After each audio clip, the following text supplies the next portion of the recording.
Shadow work in astrology. I'm Sukboy. You're awesome. This is Lilith through the houses. Let's talk about it.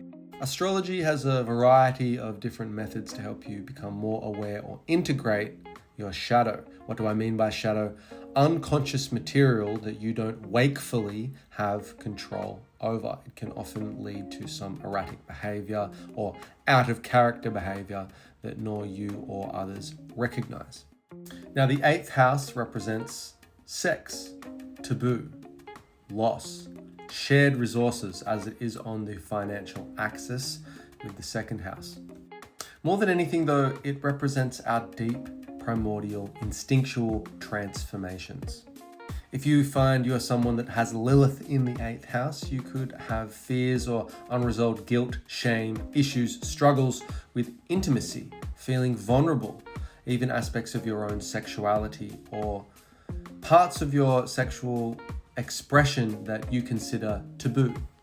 Now, when I say taboo, this basically just means not mainstream. And so you could actually hold a fair few cards to your chest, be quite secretive if you find Lilith in the 8th house, and you may not be very trusting or sharing with some of that material. Indeed, you may have struggles with your own sexual liberation.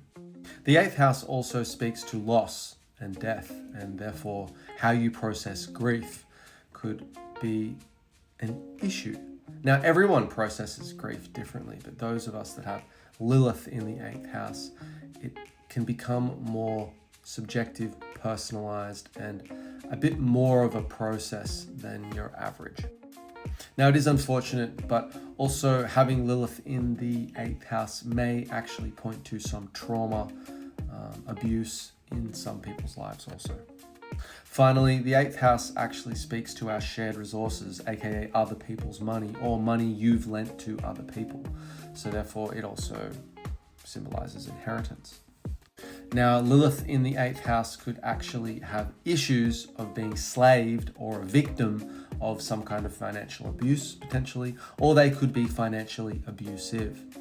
They could feel slaved or chained to someone else's financial decisions, and they've been seriously impacted by other people's financial decisions, and that's left some trauma. Now, I like to keep this kind of short and sweet. The 8th house is rather heavy though, so I hope this wasn't triggering in any way, shape or form. I sincerely apologize if it was. That was not my intention. Now, if this does land with you and you have any questions, drop some knowledge. Hope that helps. Okay, bye.